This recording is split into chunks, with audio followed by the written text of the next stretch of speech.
earlier programs on mathematical modelling have all involved applications of mathematics that have been developed quite recently. But now we're in a much more classical field, the application of mathematics to engineering. We're going to look at the mathematical models that arise when engineers design structures of all sorts.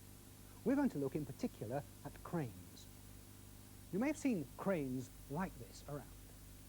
Obviously, the major problem is to design something which is such that when you start lifting enormous loads here, doesn't cause the whole thing to topple over. In particular, let's take this thing here, which is a sort of stay to the crane. Now that will be anchored at its bottom end, and if we can find the force that is being taken by that stay, we shall then know something about the strength of the anchorage that we've got to get. Now, this crane has members, each of which is itself a quite complicated structure. And so the first thing we're going to do is to replace those by single rods. And so we get a thing like this. This is, if you like, the bare bones of the structure of our crane. And that's the thing we're going to analyse. Now, to help us with the forces involved in that, we've got a simple model crane in the studio. In fact, it's not an awfully useful sort of crane, this, because the weight is just hung on a fixed rope here and tied off on the end of the jib.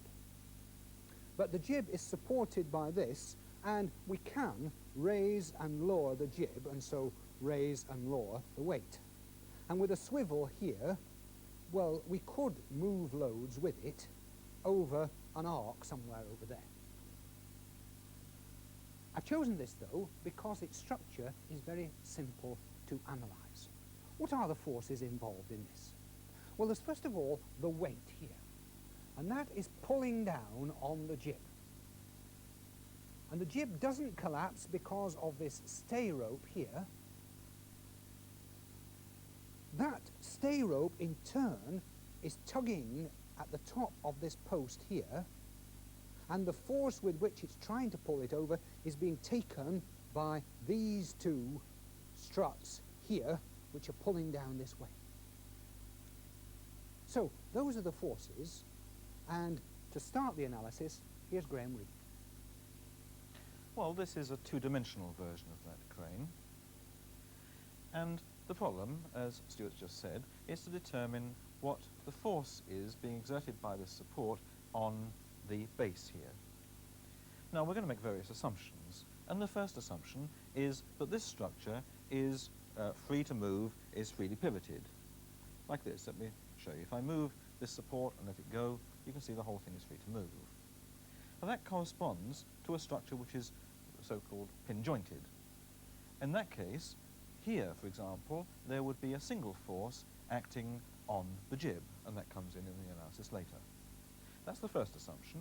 And the second assumption is that the weight here, being attached to the crane, is much larger than the various components of the crane. Now, the strategy that we adopt to do this analysis is to start at this end with the thing that we know, the weight being attached, and work our way round the structure until we get back to this end, the thing we want to know, the force being exerted by this support. Okay, then let's move on to the mathematical model. Well, here's our mathematical model, and you can see it's made up of lines, rather thick lines as it happens, because we want you to see what's going on. And let me attach the thing that we know, the force at that end. And in fact, I've chosen a force of 1, 2, 3 units. The arrow here represents the force in magnitude and direction. Now we're going to analyse it, to start to analyse it anyway, by looking at the forces being exerted on the jib at this end. Well, I know there's another force. I know that the stay rope is exerting a force in that direction. I know its direction, but I don't know its magnitude. I also know that these two forces will combine together to give me a resultant. Let's suppose like that. So that's the resultant force at that end of the jib. Now, at the other end of the jib, you remember I mentioned a moment ago, there's another force like that. Now you can see I'm in a situation here where I've got a body with two forces acting on it, and we know that one of our principles says that if you've got two forces like this, they must be equal in size, opposite in direction, and act along the same line, because the jib isn't moving. So we know that they look like this. They must be like that. So I know that the resultant force at this end of the jib is along the line of the jib. And I can use that fact, together with another principle, that is the principle of the parallelogram of forces, to determine the sizes of the forces at that point. We know the size and direction of this force. And we know the direction of this force, but not its size. From the parallelogram rule, we know their resultant will look like this. Different sizes for this force give different directions for the resultant.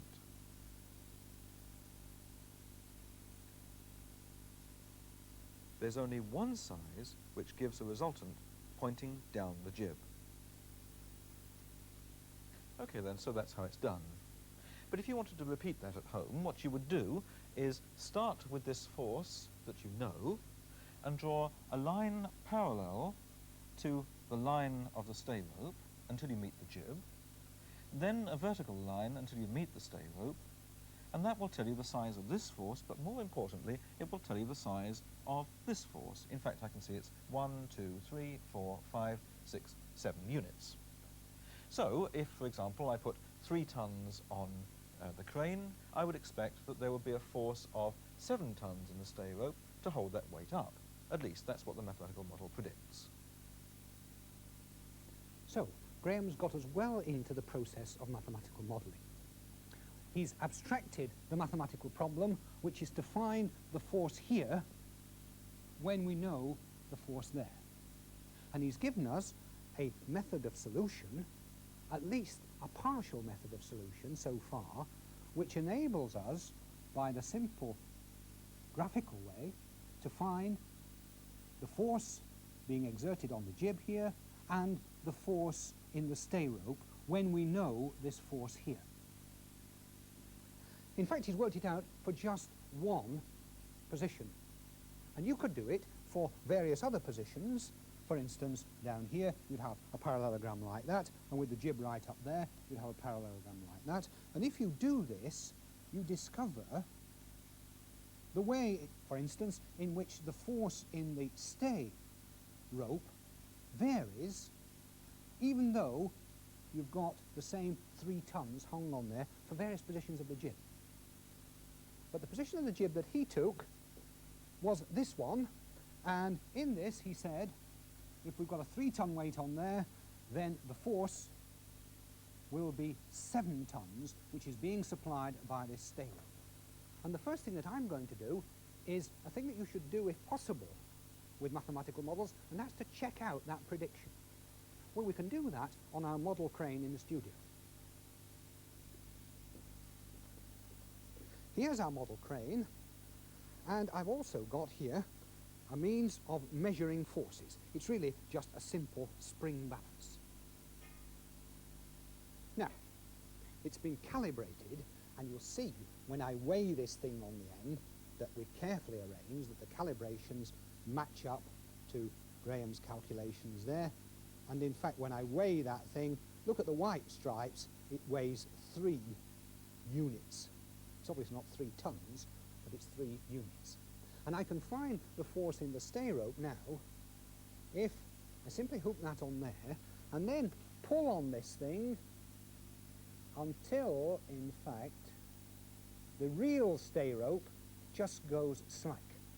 I've replaced the real stay rope now by this, and if you look now at what force is there, count the white stripes, 1, 2, 3, 4, 5, 6, 7, that's what he said, for 3 tons, 7 tons. So our mathematical model is indeed making the right sort of predictions at this stage. But of course, that wasn't the problem that we started out with. The problem that we started out with was to find the forces with which these are pulling on the anchorages. And that's quite a complicated problem because you've got really a 3-dimensional picture here. So I'm going to simplify it. If you imagine the forces in these two, then they are pulling down here. Think of the jib in the symmetrical position. Then they are supplying a force which could be supplied by a single stay down here. So I'm going to ask Graham in a moment to solve the thing with a single stay, because that is really now a two-dimensional problem, and there's no conflict now between that two-dimensional problem and Graham's two-dimensional diagram. So we'll let him go on with the analysis. Well, you remember where I got to. A force of 7 units pulling on the jib in that direction. But you see, that stay rope also pulls on this upright post, and it's going to pull at this top end with an equal and opposite force of 7 units in that direction. You see, I'm gradually working my way around until I get to this support. Now, in addition to this force on this top end of the post, there's a force down this line of this support also acting on the post. Now that means I can apply exactly the same argument as I did before for the jib, but this time I'm going to apply it to this upright post.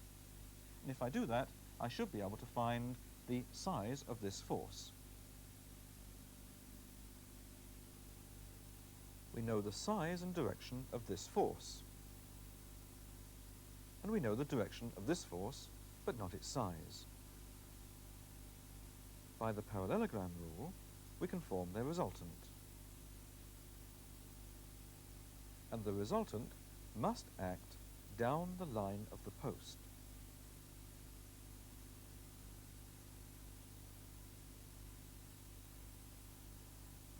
So you see, using exactly the same method, Graham has in fact got us very near the answer to our problem. It's a bit like doing a crossword, this. Having got the answer there, you transfer that answer to there, and then you can get a better chance of solving the thing at that point, and indeed he's found that this should be 9 tons with the jib in this position. But of course, that's the two-dimensional crane. How does that help us when we've got a real three-dimensional crane? Here's the crane, which is in fact three-dimensional. And we've got 2 struts here, which are supplying force. They're supplying a force down here, whose value we've calculated to be 9 tons. Well, in fact, that force is in the plane of these two, so we're back to 2 dimensions, the two-dimensional plane being here. And all we've got to do, in order to find those forces, is to put that on there and ask that that 9 tons shall be supplied by these 2. And it's a simple parallelogram job again, in order to find the forces here and here, which are being supplied by these 2. And those, of course, in turn, are the forces with which they are pulling at the anchorages. In making up this mathematical model, we have in fact made a number of assumptions. The assumptions are to do with, first of all, pin jointing. Secondly, we assumed that the weight of the jib was negligible compared with the weight that was hung on the end of it. And then the method we used was a graphical method. Now, what about those assumptions and that method when it comes to real engineers? Well, we've got in the studio Mr. D.V. Edge from Wharton Cranes in Stockport. Their firm make cranes, and I'm going to ask him to make some comments on what we've done so far. Well, the method of assuming pin joints is a perfectly normal one in calculating the forces involving the members. So that an engineer would in fact assume pin joints, even though they might be welded or something like that. Yes, initially he would consider that all the joints were pinned to establish the forces, and then later he may change his thinking in terms of loads which are not concentric. His first assumption will be pin joints. Right. Now the second thing was this graphical method. Everybody thinks that everything's done by computer these days. Well, I can assure you, Stuart, that everything isn't done by a computer. The time and cost of programming and computer time is such that unless the problem was repetitious and involved a great deal of a designer's time, that the designer would resort to the simple solution shown by your graphical method. So he would draw diagrams of the same sort. He would draw diagrams exactly as you've drawn diagrams. Yeah. And then perhaps the third thing, which was the assumption that the jib of this crane had a weight which was negligible compared with the weight to be hung on it. What about your engineers now? Well, initially, he must assume weightlessness in order to keep the problem simple. In an engineering office, he would do one or two simple force diagrams in order to establish the load in the member, and from that, he would then determine the amount of metal required to withstand that load. Now, in doing that, of course, he has now created a method of calculating the weight, and he can then include that weight in future calculations. So he starts with an assumption of weightlessness and includes the weight the second time round. Second time round. So, would you like to just make some general comment on what we've done so far? Well, I think in summing up, I can say that the two assumptions of pin joints and weightlessness are the normal engineering assumptions until things start getting complicated.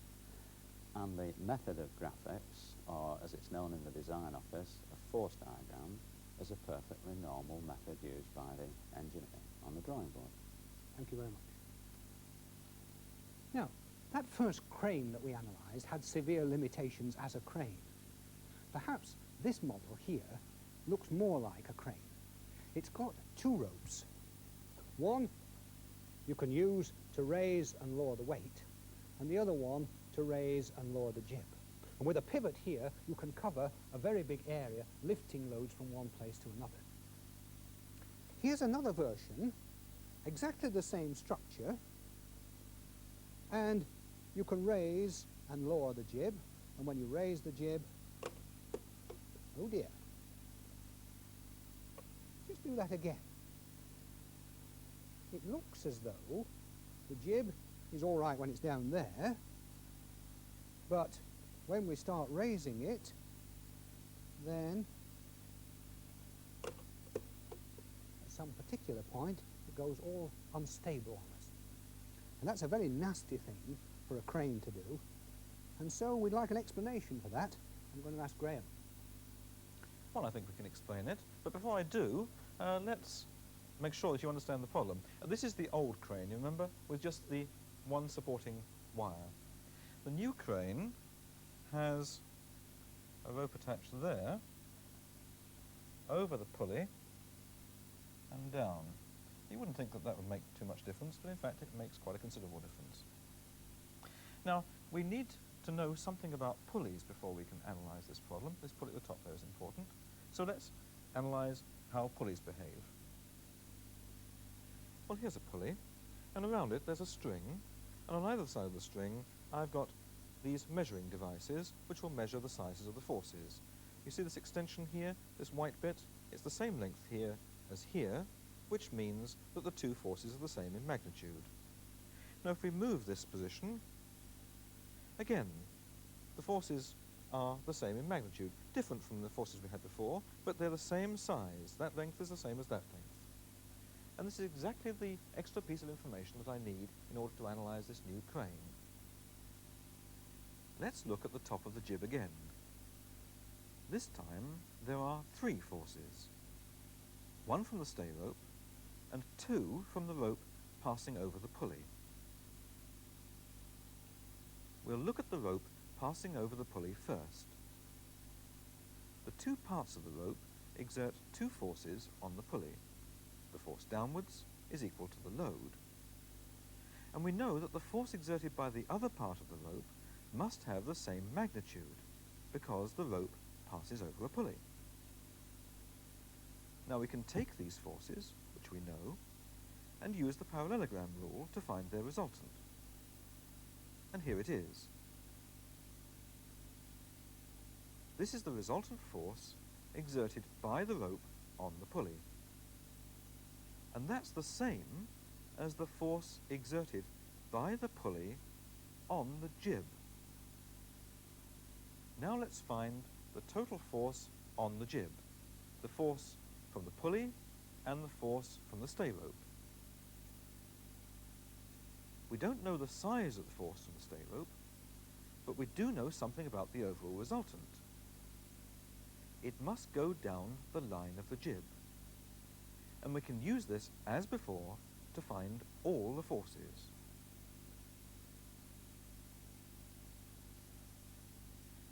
But what happens if the jib is wound up to a higher angle? Well, let's do the analysis again. These are the forces exerted by the rope over the pulley. And this is their resultant, which again is the force exerted by the pulley on the jib. Now let's combine that with the other force on the jib, the force exerted by the stay rope, and look at the overall resultant. Whatever the force exerted by the stay rope, we can't get the overall resultant along the line of the jib. It's always tending to pull the jib upwards. The crane is no longer in equilibrium. It collapses upwards. Well, let's lower the crane again and watch what happens to the forces as we wind the jib up.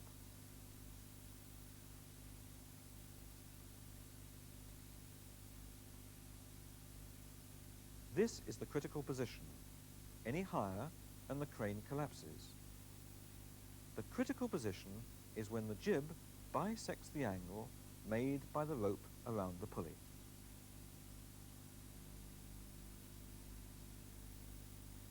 Well, I don't know about you, but I found that explanation very satisfying. That rather wild behaviour of our little crane there is predicted by our simple mathematical model. In fact, we've got a quantitative prediction. What was it? That it will go unstable when the line of the jib bisects the angle between the two strings. Off we go, winding this up, and it's at about that point that it goes unstable. And if I just push it back into position where it went unstable, look at the line of the jib and the angle made by the two strings. Not a bad prediction, is it?